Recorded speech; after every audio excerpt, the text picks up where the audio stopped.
Assalamualaikum warahmatullahi wabarakatuh. Alhamdulillahi rabbil alamin. Nahmaduhu wa nasta'inuhu wa nastaghfiruh. Wa na'udzu billahi min shururi anfusina wa min sayyiati a'malina. May yahdihillahu fala mudilla lahu wa may yudlilhu fala hadiya lahu. Asyhadu an la ilaha illallah wahdahu la syarika lahu. وأشهد أن محمدا عبده ورسوله اللهم صل وسلم وبارك على محمد وعلى آله وعلى أصحابه أجمعين أما بعد قال الله تعالى في كتابه الكريم أعوذ بالله من الشيطان الرجيم يا أيها الذين آمنوا اتقوا الله حق تقاته ولا تموتن إلا وأنتم مسلمون. Jemaah maghrib rahimakumullah, marilah kita senantiasa memanjatkan syukur kita kepada Allah tabaraka wa taala, karena hanya dengan kemurahan Allah lah kita semuanya masih bisa istiqamah di dalam menjalankan kehidupan kita sesuai dengan petunjuk Allah dan Rasul-Nya. Sungguh sebuah kemuliaan bagi kita semuanya bahwasanya kita diberi hidayah oleh Allah untuk bisa melaksanakan agama ini, melaksanakan kehidupan ini sesuai dengan arahan atau sesuai dengan petunjuk Allah tabaraka wa taala. Kita semuanya tidaklah mungkin bisa selamat di dunia wal akhirah kecuali dengan mengikuti petunjuk yang sudah diberikan oleh Allah kepada kita semuanya. Barang siapa mau mengambil petunjuk, maka silakan ambillah petunjuk tersebut. Barang siapa yang mau beriman kepada Allah, maka berimanlah. Barang siapa yang tidak mau mengambil petunjuk, dia silakan tidak mau mengambil petunjuk. Barang siapa yang kafir, mau kafir kepada Allah, maka silahkan saja kafir kepada Allah. Semuanya sudah dijelaskan oleh Allah tabaraka wa ta'ala. Untuk itu jamaah rahimakumullah, kita bersyukur, kita sangat-sangat mensyukuri nikmat keimanan yang kita miliki, nikmat Islam yang kita miliki. Tugas kita adalah senantiasa menjaga agar supaya iman kita, Islam kita tetap istiqomah di dalam kehidupan kita, dalam hati kita. Kita harus memohon kepada Allah tabaraka wa taala agar senantiasa diberi keistiqomahan sampai ajal menjemput kita. Ketika kita banyak melakukan ketaatan kepada Allah, maka Allah akan semakin mempermudah kita untuk berlaku, untuk menjadi seorang muslim yang istiqomah. Akan tetapi ketika kita semakin menjauhkan diri kepada Allah, daripada Allah, maka akan semakin susah kita untuk istiqomah. Sekali lagi, kebaikan-kebaikan akan mendatangkan kebaikan yang lain. Begitu juga keburukan. Setiap keburukan yang kita lakukan akan membuat kita melakukan keburukan-keburukan yang lain. Maka istiqomah itu berarti salah satu caranya adalah kita berusaha senantiasa memperbanyak amal solih kita. Ketika kita mendekatkan diri kepada Allah tabaraka wa taala, maka Allah akan membuat kita mencintai amal-amal salih, menyukai amal-amal salih. Semakin kita mendekat kepada Allah tabaraka wa taala, maka Allah akan menunjukkan jalan-jalan kebaikan kepada kita semuanya. Semakin kita menjauhkan diri kepada Allah, daripada Allah, maka Allah juga akan menjauh daripada diri kita. Kalau kita sudah terbiasa suka meninggalkan kewajiban-kewajiban kita, maka kita akan semakin dijauhkan oleh Allah tabaraka wa taala dari kebaikan-kebaikan yang lain. Maka langkah yang terbaik dari diri kita adalah berusaha untuk istiqomah menjalankan kebaikan-kebaikan yang sudah kita tahu manfaat dan ilmunya. Kita sudah banyak membahas terkait fikih-fikih dalam urusan ibadah. InsyaAllah semua ilmunya sudah kami sampaikan. Akan tetapi pada prakteknya adalah intinya adalah belum kita bisa menjalankannya 100%. Ya, belum bisa kita mengamalkannya dengan sempurna. Ini semuanya tentunya membutuhkan bantuan Allah Tabaraka wa Ta'ala, membutuhkan dorongan dari kita. Allah akan membantu kita untuk bisa istiqomah kalau kita berusaha untuk istiqomah. Allah akan membuat kita menjadi hamba-hambanya yang bersyukur kepada Allah kalau kita berusaha untuk menjadi orang-orang yang bersyukur. Akan tapi kalau tidak ada usaha, maka Allah akan membiarkan kita terombang-ambing dalam kesesatan, membiarkan kita menjadi orang-orang yang tidak istiqomah. Untuk itu jamaah rahimakumullah, kita akan berusaha mencontoh para nabi, terutama Nabi kita Muhammad SAW beserta para sahabatnya di dalam memahami kaidah-kaidah penting di dalam beragama Islam, agar supaya kita tidak mudah disesatkan oleh faham-faham yang membuat kita semakin jauh dari agama ini. Pada kajian yang telah lalu kita sudah sampaikan cikal bakal pemikiran-pemikiran sesat yang membuat orang itu lari dari agama Islam yang benar, membuat seseorang itu lari dari pemahaman Nabi dan para sahabatnya, yaitu kelompok Khawarij pada saat perang pengepungan Bani Taif, perang Hunain. Ya, Rasulullah menyatakan bahwasanya akan ada sekelompok dari umatku yang mereka membaca Al-Quran, ya, akan tetapi tidak sampai ke tenggorokannya. Al-Quran tersebut tidak mampu menembus hatinya, karena dia membaca Al-Quran hanya tidak sampai ke dalam hati, hanya berada di lisannya, tidak sampai masuk ke dalam hatinya. Ini penting untuk kita bisa fahami. Agama ini adalah sesuatu yang terang benderang semuanya. Kalau kita mampu membaca Al-Quran dengan benar, maka Allah akan memberikan petunjuk untuk kita semuanya.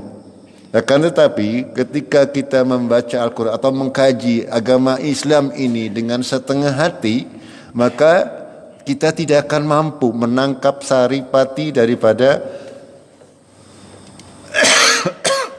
Al-Quran tersebut, sehingga kita tidak akan bisa menjalankan agama ini dengan sepenuh hati.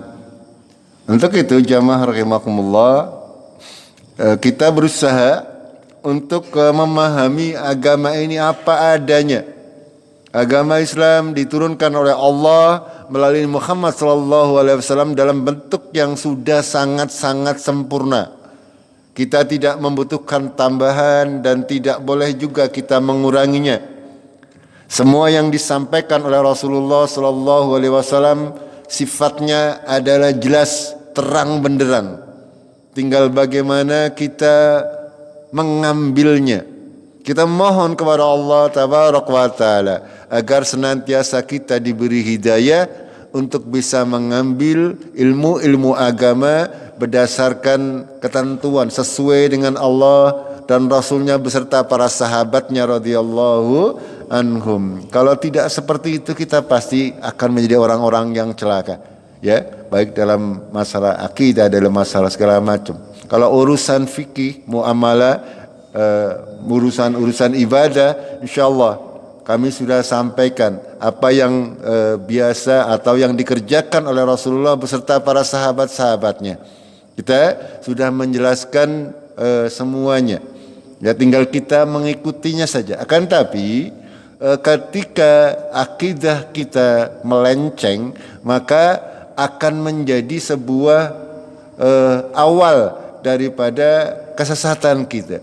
Semakin kita menjauhi apa-apa yang disampaikan oleh Allah dan Rasulnya, maka akan membuat kita semakin jauh dari agama ini, semakin sesat kita. Seperti sabda Rasulullah ya tadi, ya, akan keluar dari umatku orang yang baca Al-Quran, akan tapi tidak sampai tenggorokannya. Mereka keluar dari Islam seperti keluarnya anak panah dari busurnya. Ini sebuah kaidah yang penting untuk kita bisa perhatikan agar supaya kita tidak keluar dari agama ini, ya, tidak keluar dari rambu-rambu yang sudah dicanangkan oleh Allah dan Rasulnya. Ya, pada zaman sekarang ini sangat banyak ya orang-orang yang menjual agama ini dengan harga yang murah. Ya, mereka memutarbalikan ayat, maknanya tidak sesuai dengan apa yang diajarkan oleh Rasulullah, apa yang difahami oleh para sahabat radhiyallahu anhum. Ya. Makanya penting untuk kita senantiasa berusaha belajar ya bagaimana perjalanan hidup Rasulullah beserta para sahabatnya, bagaimana keimanan mereka, bagaimana perjuangan mereka di dalam membesarkan agama ini. Akhirnya sampai kepada kita. Tanpa perjuangan mereka para sahabat radhiyallahu anhum, tidaklah mungkin kita bisa mengenal agama ini. Ya, ini sebuah sunatullah yang akan senantiasa berjalan sampai hari kiamat nanti. Pada suatu titik nanti agama Islam akan bangkit, akan dimenangkan oleh Allah tabaraka wa taala. Ini janji Allah, dan panjenengan mungkin kalau yang suka membaca berita-berita, ya, bahwasanya agama yang paling pesat pertumbuhannya, ya, di daerah Amerika sana, ya, Amerika itu negara yang sekuler, negara banyak Kristen, ya, agama yang paling pesat pertumbuhannya adalah agama Islam. Subhanallah, ya. Orang-orang di luar sana, mereka kebanyakan adalah orang-orang terpelajar. Orang-orang yang mampu menggunakan akalnya, sehingga mereka memasuki Islam karena mendapatkan kebenaran daripada agama Islam melalui pengkajian yang dalam. Ya, setelah memahami Al-Quran, memahami hadis Rasulullah SAW, mereka orang-orang yang kritis, akhirnya mereka menemukan kebenaran agama Islam. Kita berbeda dengan kita agama Islam turunan nggih. Kita dari kecil melihat orang tua kita seperti itu, kita ikut, ya. Ya alhamdulillah.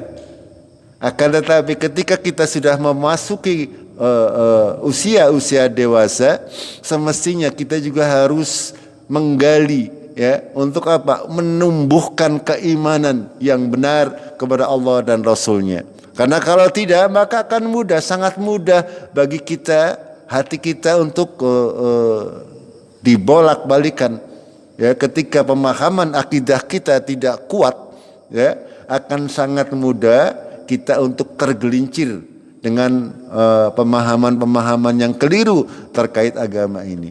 Hingga monggo kita sama-sama berusaha mempelajari, ya, agama Islam ini secara keseluruhan dari segala macam aspeknya. Karena orang-orang di luar sana, mereka-mereka yang baru memahami agama Islam, mereka mendapatkan kebenaran ketika mereka belajar Al-Quran. Sedangkan kita kadang-kadang, ya, alhamdulillah juga kita belajar dari kecil, kita mengimani sesuatu yang benar, akan tetapi mungkin terkait hal-hal yang lebih detail kita butuh untuk pemahaman lebih lanjut, agar supaya kita tidak mudah untuk diselewengkan pemikiran kita oleh orang-orang yang memang berakidah yang seperti Khawarij tadi, ya, mereka membaca Al-Quran akan tetapi tidak sampai tenggorokannya. Dia bisa membaca Al-Quran, ya, pintar baca Quran, akan tetapi mereka tidak mengikuti Nabi dan para sahabatnya, sehingga pemahamannya semakin jauh dari agama Islam ini. Ya, kadang-kadang kita lihat di sekeliling kita agama Islam dijadikan penyelewengan, ya, dijadikan hiburan, dijadikan campur aduk segala macam. Itu semuanya sekali lagi ya tidak perlu kita ikuti. Ya, kita tugasnya memberitahu mereka melalui segala macam media. Kalaupun mereka tidak mau memahaminya, ya silakan, urusannya sendiri-sendiri. Ya, sekali lagi urusannya sendiri-sendiri. Kita bertanggung jawab kepada Allah, kita bertanggung jawab sendiri-sendiri.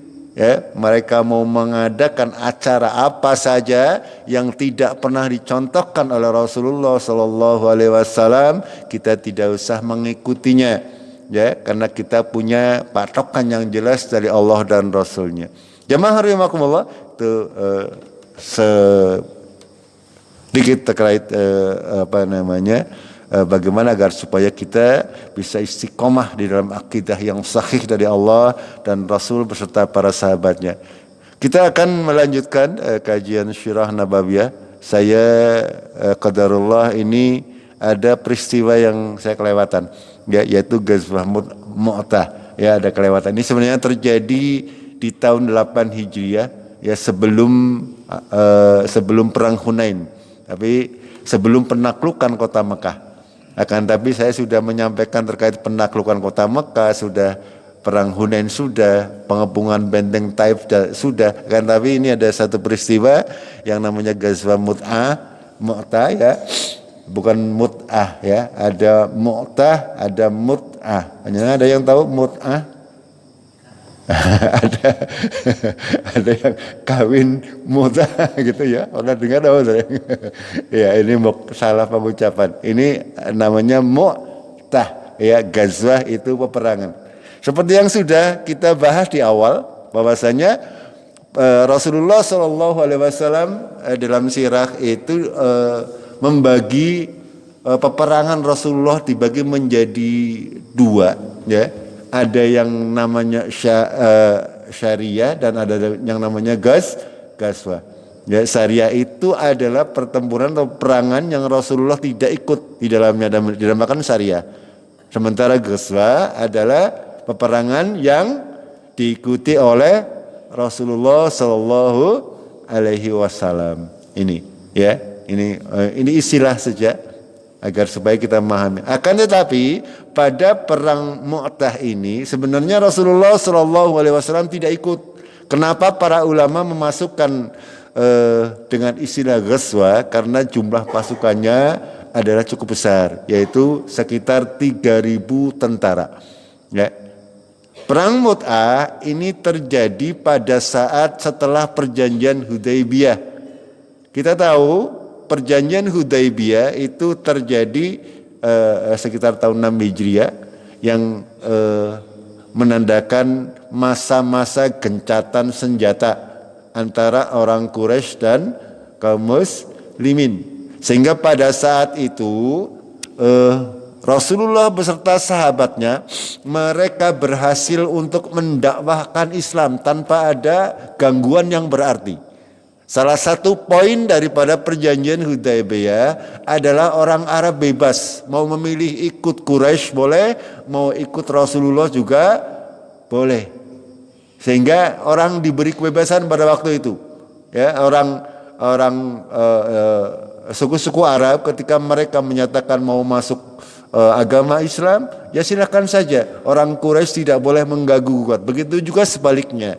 Ini yang membuat apa? Membuat dakwah agama Islam berkembang pesat pada waktu itu. Apa yang dilakukan Rasulullah Sallallahu Alaihi Wasallam?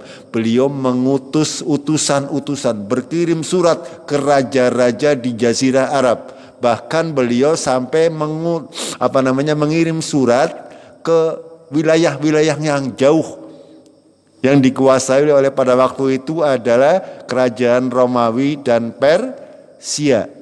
Ya, orang Romawi itu orang Eropa, kalau zaman sekarang orang Persia ini yang sekarang kita kenal dengan nama Iran.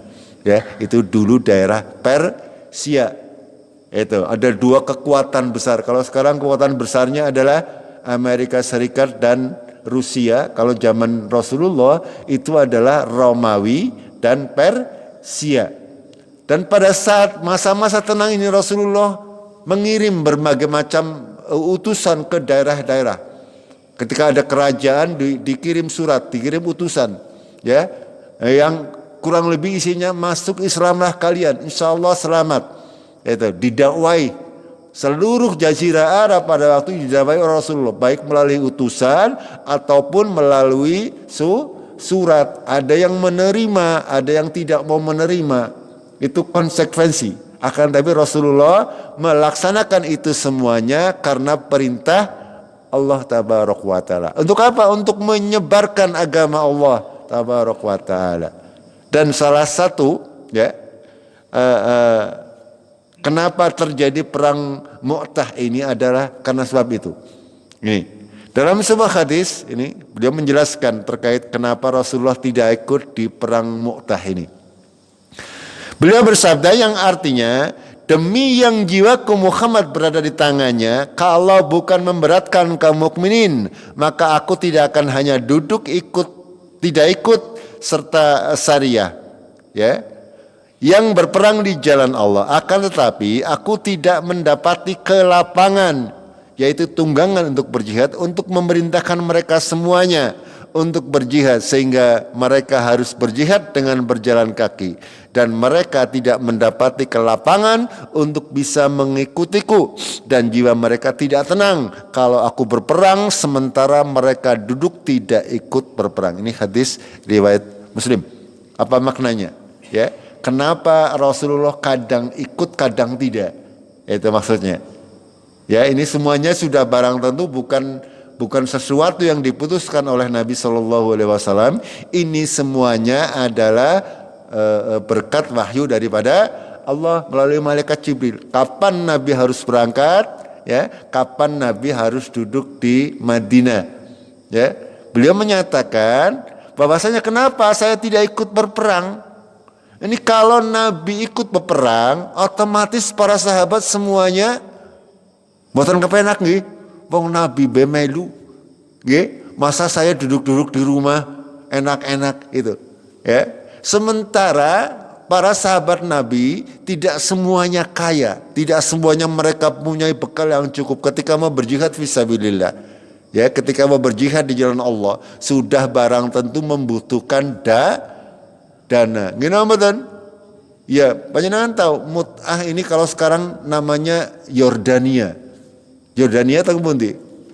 Sebelah Pangawaran apa nggih? Yordania sudah dekat dengan Yerusalem, dekat Palestina sana. Kurang lebih jaraknya sekitar 1000 kilometer. 1000 kilometer berarti 2 kali Jakarta nggih. Berarti sekarang Jawa mereka tekan Palembang apa Medan itu jaraknya. Dan kalau kita tidak punya bekal yang cukup, bagaimana sampai ke sana? Tidak mungkin dengan berjalan kaki. Gimana betul? Mereka menggunakan kuda dan kendaraan yang ada pada waktu itu. Berapa panjenengan tahu? Perjalanannya berangkatnya rong minggu, baliknya rong minggu. Ngomelaku tok besok bulan, ya. Sebulan, kalau berjalan sebulan itu bolak-balik kira-kira butuh sanguakan nombatan. Iya banyak. Ini kalau semuanya harus berangkat, Nabi berangkat, maka orang-orang akan merasa tidak enak sehingga mereka berusaha sehingga akan memberatkan umatnya. Ini maksud perkataan Nabi Shallallahu Alaihi Wasallam. Ya. Nabi tidak memerintahkan mereka untuk berjalan semuanya, karena kalau diperintah oleh Nabi untuk berangkat semuanya menjadi sebuah kewajiban.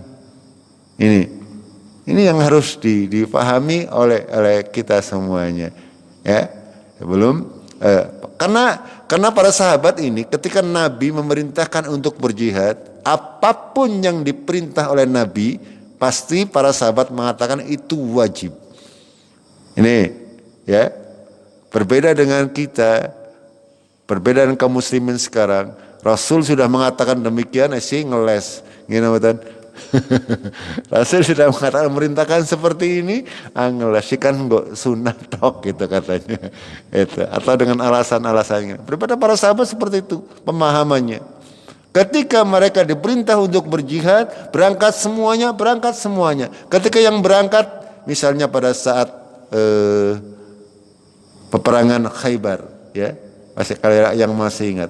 Rasulullah merintahkan yang boleh ikut ke Khaybar adalah orang-orang yang mengikuti perjanjian Hudaybiyah. Itu contoh itu. Maka yang lain tidak berangkat. Karena memang perintahnya seperti itu. Ini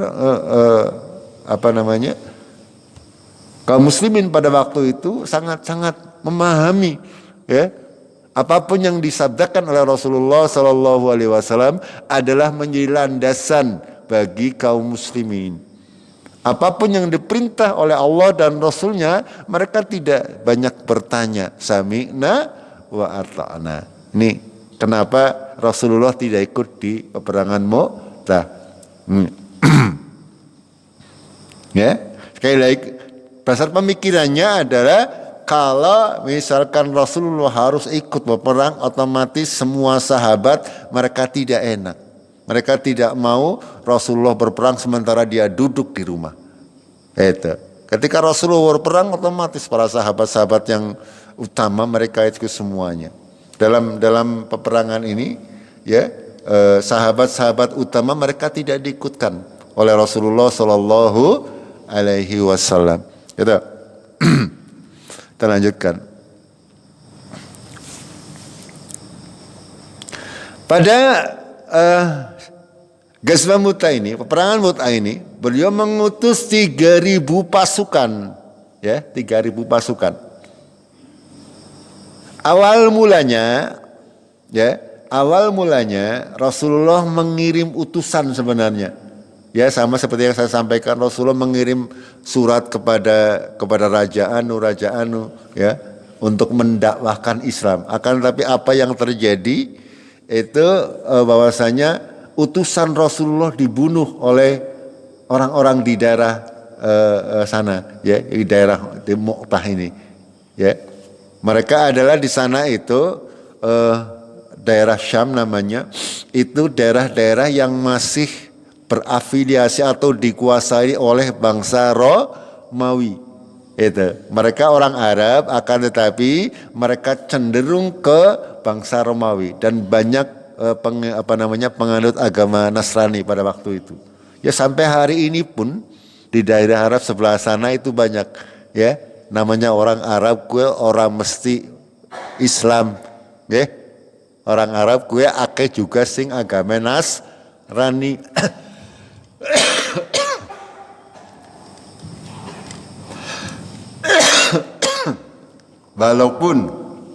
Walaupun mereka mengerti bahasa Arab, otomatis orang Arab bisa membaca Al-Quran, gini betul?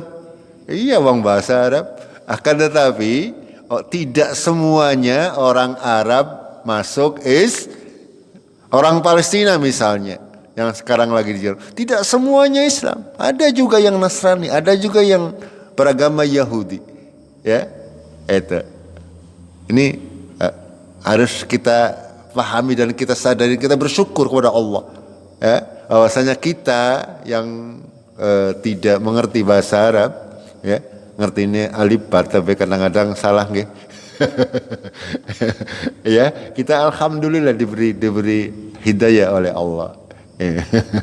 Ya, kadang-kadang kita walaupun sudah sering kami sampaikan masih sering terjadi kesalahan-kesalahan. Contoh, ini bukan apa-apa ya, mengutuk dekorasi yang azan terutama. Kalau membaca Allahu Akbar, barnya aja didawakaken karena artinya berbeda. Saya sering ngomong, nggih. Tapi masih ada 1-2 terkadang Allahu Akbar. Akbar kalau barnya dipanjangkan artinya bedug. Nggih. Ini mohon untuk dikoreksi, ya. Saya sudah sering menyampaikan, ya. Barnya jangan dipanjangkan. Ini karena akan merubah makna. Walaupun kalau memang tidak ada yang belum bisa, ya enggak apa-apa sih, enggak apa-apa. Tidak salah karena kita masih dalam proses belajar, enggak apa-apa. Akan tapi kalau sudah tahu, monggo untuk diperbaiki, ya. Allahu Akbar. Ya, barnya jangan dipanjangkan. Allahnya boleh dipanjangkan, tapi yang barnya jangan dipanjangkan karena akan merubah makna. Ini contoh. Ya kita memang orang Jawa jadi angel nggih. Ya orang Jawa jadi dan kita bersyukur kepada Allah, kita yang bahasa Arabnya nol lah paribasanya, tidak mengerti sama sekali, kita belajar dari nol, akan tetapi oleh Allah diberikan hidayah untuk bisa menjalankan syariat agama Allah dengan baik dan benar.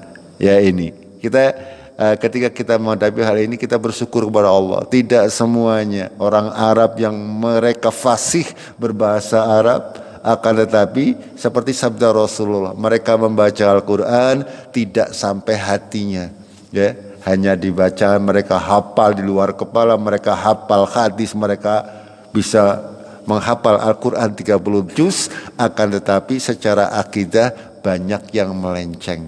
Ini ya. Jamaah rahimakumullah,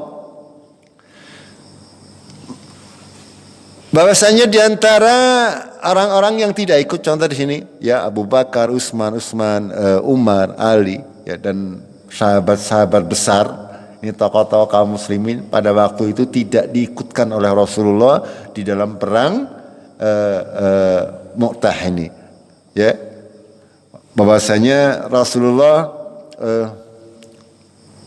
mengutus sekitar 3.000 orang pasukan, dan apa yang terjadi ternyata orang-orang Arab ini, ya, Rasulullah mengirimkan pasukan tadi, alasannya tadi karena utusannya adalah dibunuh.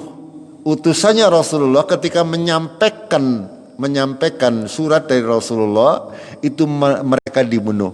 Nih di sini, ya.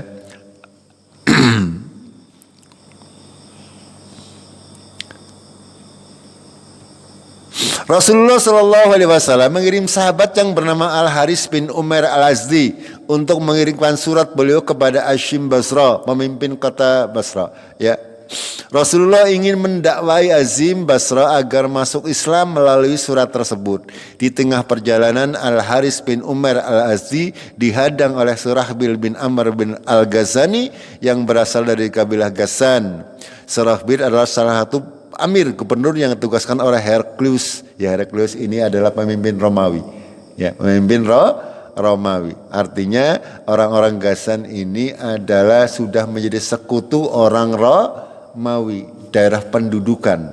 Ya, walaupun berada di Jazirah Arab, akan tapi mereka tunduk kepada orang Romawi. Dan Rasulullah sebenarnya mengajak mereka masuk Islam. Seluruh Jazirah Arab diberi surat, akan tapi pada saat itu yang membawa surat dari Rasulullah itu dibunuh oleh mereka, dan ini sebuah pelanggaran sampai hari ini pun tidak diperbolehkan. Kalau ada utusan negara, ya, kalau misalkan orang Indonesia diutus ke negara mana lalu dibunuh oleh di sana oleh pemerintah mereka, maka akan membuat paribasannya membuat bisa menjadikan itu sebagai alasan untuk berperang. Ya, makanya namanya duta besar, namanya diplomat, itu mereka mendapat kekebalan hukum di negara-negara. Kalau misalnya Indonesia mengirimkan diplomat ke Amerika, maka tidak boleh dibunuh. Mereka mempunyai kekebalan diplomatik karena memang sudah ada perjanjian antar dua negara. Ini dari zaman dahulu seperti itu. Kalau ada utusan kok sampai dibunuh, ini namanya penghinaan. Ya, sudah barang tentu Rasulullah Shallallahu Alaihi Wasallam di Madinah waktu itu sudah menjadi negara. Ya, sudah menjadi negara yang sudah dikenal karena sudah mempunyai banyak pengikut. Ya, mempunyai banyak pengikut. Dia bisa menang dengan pada saat peperangan Khaybar, ya, menang. Terus di perang-perang yang lain juga kaum muslimin pada waktu itu sudah disegani. Maka ketika utusan dari Rasulullah Shallallahu Alaihi Wasallam dibunuh, maka Rasulullah mengirim 3.000 pasukan. Untuk apa? Untuk mengembalikan marwah, ya, marwah daripada kaum muslimin. Kalau dibiarkan saja akan membuat kaum muslimin direndahkan oleh orang di Jazirah Arab pada waktu itu. Itu.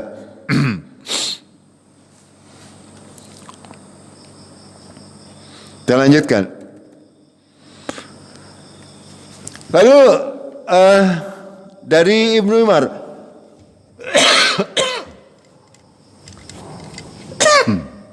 maaf nih, batuk. Di dalam perang Mu'tah, Rasulullah Shallallahu Alaihi Wasallam menunjuk Zaid bin Harisah sebagai panglima. Lalu beliau berkata, jika Zaid terbunuh, maka Ja'far bin Abu Thalib yang akan menjadi panglimanya. Dan jika Ja'far terbunuh, maka Abdullah bin Rawahah yang menjadi panglimanya. Ya, dalam hadis yang mulia ini Rasulullah menunjuk 3 komandan sekaligus. Kenapa demikian? Ini sudah barang tentu berasal dari wahyu. Biasanya Rasulullah menunjuk hanya 1. Biasanya menunjuk 1 panglima perang. Kenapa pada saat perang Mu'tah ini menunjuk 3 komandan? Ya, beliau barangkali, ya, bukan barangkali, beliau sudah mendapatkan wahyu dari Allah Tabaraka wa Taala mungkin apa yang akan terjadi. Pada akhirnya nanti 3-3-nya akan akan syahid, akan meninggal di medan perang. Ya, beliau menyatakan bahwasanya beliau menunjuk Zaid bin Harisah. Zaid yang tahu, Zaid ini adalah mantan anak angkatnya Nabi Shallallahu Alaihi Wasallam. Ya, kenapa saya sebut mantan? Karena sebelum Islam datang, Zaid ini diangkat anak oleh Nabi Muhammad Shallallahu Alaihi Wasallam. Akan tapi ketika Islam datang, Islam menghapus yang namanya mengangkat anak ini tidak boleh. Ya, secara hukum tidak boleh. Bukan berarti kita tidak boleh mengasuh anak yatim dan sebagainya, tidak boleh. Yang tidak boleh adalah misalnya saya mengangkat anak, kita nyatakan sebagai anak kandung. Ya, misalnya anak siapa saja kita angkat, lalu kita nyatakan si fulan adalah anak saya atau binnya dalam akte kelahiran itu dengan dinyatakan sebagai anak saya, itu yang tidak diperbolehkan dalam syariat agama Allah. Ya, mereka harus diberi nama sesuai dengan nama orang tuanya. Kalau dalam syariat agama Allah, nama bisa satu, misalnya Zaid bin Harisah. Dulu sebelum datang Islam ini namanya Zaid bin Muhammad. Ya, maka ketika Islam datang tidak diperbolehkan yang seperti itu. Harus dinamakan Zaid bin Harisah. Ini terkait hukum-hukum. Ya, ini namanya Zaid. Lalu Rasulullah melanjutkan, kalau Zaid terbunuh maka yang menggantikan adalah Ja'far bin Abi Thalib. Ya, Ja'far bin Abi Thalib berarti saudaranya Ali bin Abi Thalib. Okay? Sama-sama anaknya Abu Thalib. Ja'far ini orang yang hijrah pertama, ya, hijrah ke Habasyah. Ya, dahulu masih di Mekah ketika kaum muslimin ditindas, Rasulullah memerintahkan sahabatnya untuk hijrah ke Habasyah, daerah Afrika, Ethiopia kalau zaman sekarang. Yang memimpin adalah Ja'far bin Abu Thalib. Yang ketiga adalah Abdullah bin Rawahah. Ini seorang Ansor, ya, penduduk Madinah. Semuanya adalah pahlawan-pahlawan yang luar biasa nanti. Dalam hadis yang lain dari Abu Qatadah, Rasulullah Shallallahu Alaihi Wasallam mengirim pasukan Al-Umara, pasukan yang telah ditetapkan 3 panglimanya. Beliau berkata, hendaklah kalian mendengar komando Zaid bin Harisah, dan jika Zaid meninggal maka Ja'far bin Abu Thalib menjadi panglima, dan ketika Zaid meninggal maka Abdullah bin Rawahah Al-Ansari yang menjadi panglimanya. Ini kadang-kadang orang Arab ini menyebutkan di belakang untuk menandakan. Ya, Abdullah bin Rawahah Al-Ansari artinya beliau seorang Ansor. Ya, contoh misalnya Al-Bukhari. Ya, kenapa disebut Al-Bukhari? Namanya sebenarnya panjang.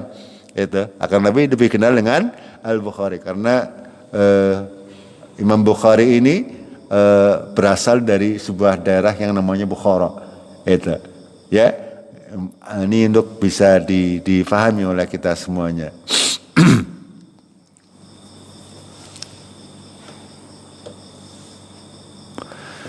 Maka Ja'far pun datang dan segera berkata, wahai Rasulullah, yang aku khawatirkan adalah Anda menjadikan Zaid sebagai menjadi pimpinanku. Nabi berkata, lanjutkanlah, sesungguhnya engkau tidak tahu mana yang terbaik. Apa yang dapat kita ambil pelajaran? Ja'far protes, dia tidak mau dipimpin oleh Zaid. Padahal itu adalah pilihan Rasulullah SAW. Rasulullah sekali lagi tidaklah berkata memutuskan segala sesuatu kecuali atas perintah Allah melalui malaikat Jibril. Beliau tahu bahwasanya orang yang paling pantas untuk memimpin adalah Zaid, gitu. Akan tetapi apa yang disabdakan Rasulullah, lanjutkan, sesungguhnya engkau tidak tahu mana yang terbaik. Ini ketika sudah diberikan penjelasan oleh Rasulullah, para sahabat langsung sami'na wa ata'na. Tidak ada lagi, ya, tidak ada lagi kata-kata ngeyel, ya, atau memprotes keputusan Rasulullah Sallallahu Alaihi Wasallam. Ini akan sangat banyak kisah-kisah seperti ini. Contoh lagi misalnya ada suatu ketika Muawiyah itu baru masuk Islam sekitar 1 bulan. Muawiyah atau ya kalau nggak salah Muawiyah, gitu. Dia diperintah oleh Rasulullah untuk memimpin yang di mana yang dipimpin itu ada Abu Bakar dan Umar. Ini ya. Akan tapi Abu Bakar dan Umar tetap sami'na wa ata'na, walaupun sing mimpin paribasane bocah wingi sore. Ya, baru masuk Islam berapa hari langsung diperintah oleh Rasulullah untuk memimpin pasukan yang di dalamnya ada Umar dan Abu Bakar. Ini ada di kisah-kisah sirah. Ya, ini menandakan bahwa para sahabat radhiyallahu anhum ketika Rasulullah sudah menentukan segala sesuatu, mereka tidak akan memprotes. Gitu. Apapun keputusan Rasulullah itu pasti baik. Karena Rasulullah tidaklah berbicara kecuali berdasarkan wahyu. Ya, sedikit kita lanjutkan terkait peristiwanya.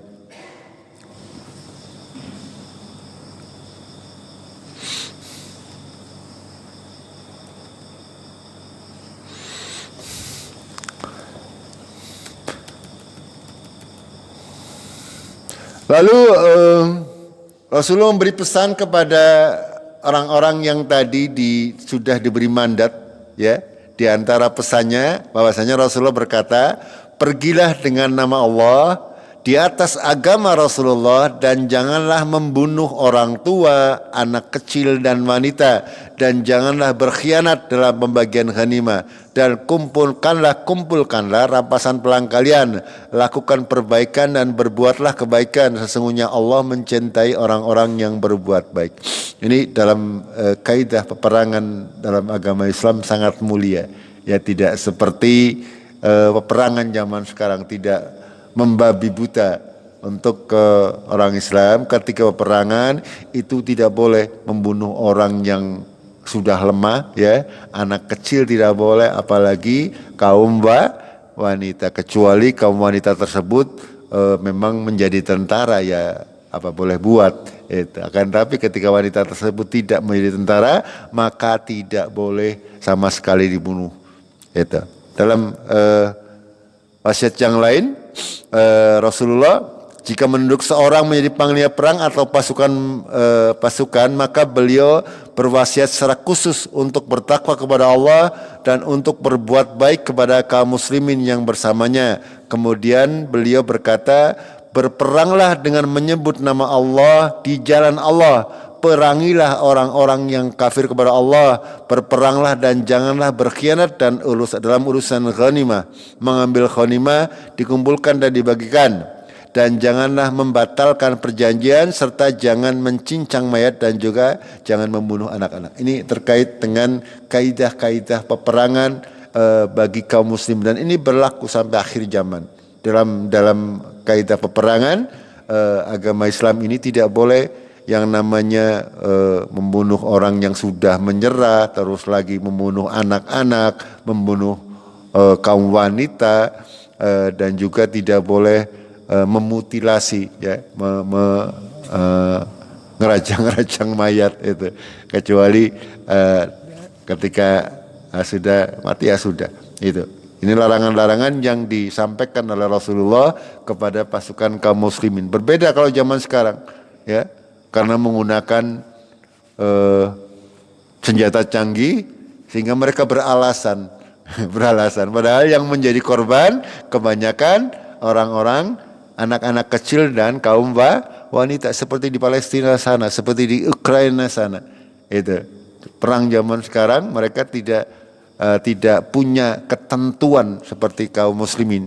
Kalau kaum muslimin senantiasa punya ketentuan, tidak boleh membunuh anak-anak, tidak boleh membunuh kaum wanita, kecuali memang tidak disengaja. Dalam sejarah panjang kaum muslimin tidak pernah, ya, tidak pernah mereka membunuh anak-anak dalam kaum wanita.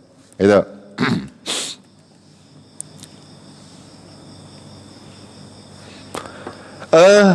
Lalu berangkatlah kaum muslimin beserta 3.000 pasukan, ya, tahunnya sekitar tahun 8 Hijriah.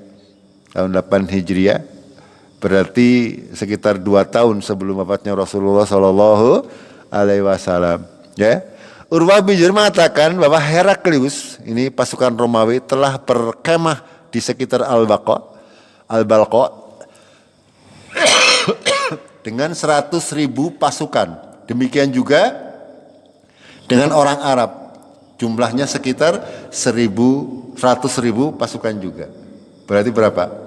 Dari Romawi 100.000, dari Jazirah kabilah-kabilah Arab juga 100.000, sehingga terkumpullah berapa musuhnya? 200.000. Ya, ini jangan bayangkan, kaum muslimin cuma 3.000 ekor, 3.000 orang. Sementara musuhnya adalah berapa? 200.000. Secara logika tidak mungkin menang. Gini apa tuh? Ya, secara logika tidak mungkin menang. Ya, karena 3.000 musuhnya 200.000, berarti satu orang harus menghadapi berapa? 3 dikalikan 7, 10, ya 70. Satu orang harus menghadapi 70 orang. Ini. Makanya ketika mendengar berita tersebut, para sahabat menjadi semacam ragu-ragu, ya, 3.000 orang. Begitu mendengar jumlah pasukan yang sangat banyak, para sahabat akhirnya berkumpul bermusyawarah. Ini bagaimana? Apa yang harus kita lakukan menghadapi pasukan musuh yang sedemikian besar? Ini 3.000 melawan 200.000. Mereka berkumpul, ya, mereka bermusyawarah. Ada yang mengusulkan coba berkirim surat, mengirim utusan kepada Rasulullah Shallallahu alaihi wasallam di Madinah untuk mengirimkan bala bantuan. Akan tapi apa? Jarak dari ini, ya, Al-Baqa ini, ya, dari Mu'tah ini, ya, dari tempat di daerah Mu'tah ini dengan Madinah adalah 1.100 km. Kalau dilakukan perjalanan sekali lagi bolak-balik itu sekitar 1 bulan. Sementara pasukan sudah berhadap-hadapan. Ini bagaimana? Ya, bantuan urung teka, keburu rampung. Karena 3.000 menghadapi 200.000. Ini secara hitungan manusia biasa, hitungan kita. Ya, sejarah mencatat ini sebuah peperangan yang luar biasa, ya. Melihat jumlah pasukannya, membuat kekuatan. Romawi pada waktu itu ibaratnya adalah Amerika zaman sekarang, Amerika Rusia, yaitu Romawi. Mereka punya kekuatan militer yang sangat-sangat luar biasa kuat. Sementara kaum muslimin masih negara barulah, paribasan, negara cilik, ya. 3.000 pasukan menghadapi 100.000 dari Heraklius dan 100.000-nya lagi dari kabilah-kabilah Arab. Ya. Apa yang terjadi berikutnya? Maka Abdullah bin Rawahah memberi motivasi kepada pasukan. Ya, Abdullah bin Rawahah tadi panglima yang ketiga. Yang pertama Zaid, yang kedua Ja'far, yang ketiga Abdullah bin Rawahah. Ketika melihat mereka bermusyawarah apa? Dia berkata, wahai kaum muslimin, demi Allah, sesungguhnya perkara yang kalian benci tersebut itulah yang kalian keluar mencarinya. Kalian mencari mati syahid. Kita tidaklah berperang melawan musuh dengan mengandalkan jumlah, tidak juga dengan kekuatan dan jumlah yang banyak. Akan tetapi kita memerangi mereka dengan agama ini yang Allah telah memuliakan kita dengannya. Maka majulah kalian, karena sesungguhnya kita akan meraih salah satu dari dua kebaikan, menang atau mati syahid. Ini ya, perhatikan ini. Ini Abdullah bin Rawaha. Kita berperang ini tidak mengandalkan jumlah. Kalaupun jumlahnya banyak, kalau tidak beriman tidak ada apa-apanya di mata Allah. Ya, kemarin juga kita sudah sempat membicarakan perang Hunain, di mana kaum muslimin jumlahnya banyak, ternyata kocar-kacir. Itu. Di sini Abdullah bin Rawaha, ini sebelum perang Hunain, ya, sebelum perang Hunain. Ya, menghadapi musuh yang sedemikian banyak, ya. Abdullah bin Rawaha tidak mungkin kalau untuk mengutus ke Madinah minta bantuan, datang sebulan, sementara pasukan sudah saling berhadapan, bantuan pasukan belum datang, sudah diserang duluan dari depan. Gini betul, gitu. Ya, kalau misalnya pasukan kaum muslimin, kita mundur saja pulang ke Madinah, padahal haram hukumnya lari dari medan pertempuran kalau tidak ada perintah dari Allah dan Rasulnya. Ini haram hukumnya. Ketika Allah dan Rasulnya memerintahkan untuk berjihad, maka haram bagi kaum muslimin untuk lari dari medan perang. Kecuali berbeda kalau kecuali lari dalam ketika mau mengatur siasat, seperti akan terjadi pada perang Mu'tah ini. Makanya Abdullah bin Rawaha memberikan motivasi. Kita datang bukan untuk apa-apa, kita datang bukan mencari kemenangan semata. Ya, kita datang untuk mencari mati syahid. Kaum muslimin senantiasa seperti itu. Ketika berperang, yang dicari, yang dikepengini adalah mati syahid. Itu. Ya, sehingga timbullah ya semangat kaum muslimin. Akhirnya mereka sepakat untuk menghadapi tentara-tentara yang jumlahnya itu tadi 200.000. Ya. Insyaallah kita lanjutkan di kajian datang ya. Bagaimana jalannya pertempuran, ya. Bagaimana jalannya pertempuran nanti ketiga komandannya akan syahid mati, ya. Nanti akan bagaimana hebatnya para pejuang agama ini. Mereka ketika berperang tidaklah takut ya, tidak pernah merasa takut, maju. Ya. Dan seperti yang sudah sering kami sampaikan, ketika Allah menghendaki syahid, maka akan dimatikan di medan perang. Ketika Allah tidak menghendaki, walaupun kepengin mati ya orang mati. Ini ya. Kalau kita melihat secara manusia, hitung-hitungan manusia, ya, 3.000 orang melawan 200.000 orang, pasti semuanya akan mati syahid. Itu akan, tapi yang terjadi tidak seperti itu. Nanti di akhir yang meninggal dunia, yang syahid itu sekitar 10 orang atau lebih, dok. Ya, bayangkan 3.000 pasukan menghadapi 200.000 pasukan. Kalau jumlah yang mati di musuhnya itu sangat banyak. Itu tidak ada angka pasti. Akan tapi sekali lagi Allah yang mempunyai kekuasaan. Allah walaupun harus sendirian, kalau Allah berkehendak memenangkan kaum muslimin, maka akan dimenangkan oleh Allah. Ya, ketika kaum muslimin berperang di jalan Allah, tidak melihat jumlah musuhnya berapa. Ya, ketika Allah memberitakan berperang, tinggal sami'na wa a'na. Ya, kalau Allah menghendaki kemenangan, pasti akan terjadi. Dan ini yang akan senantiasa dijadikan pelajaran bagi kaum muslimin. Bahwasanya apa-apa yang disampaikan oleh Allah dan Rasulnya adalah kebenaran mutlak yang tidak boleh kita persoalkan. Tugas kita adalah sami'na wa ata'na. Setiap ada perintah dari Allah dan Rasul. Jamaah rahimakumullah, itu saja untuk hari ini. Kita lanjutkan insyaallah di kajian yang akan datang. Kita akhiri dengan kafaratul majlis. Subhanakallahumma bihamdik, asyhadu an la ilaha illa anta, astaghfiruka wa atubu ilaik. Assalamualaikum warahmatullahi wabarakatuh.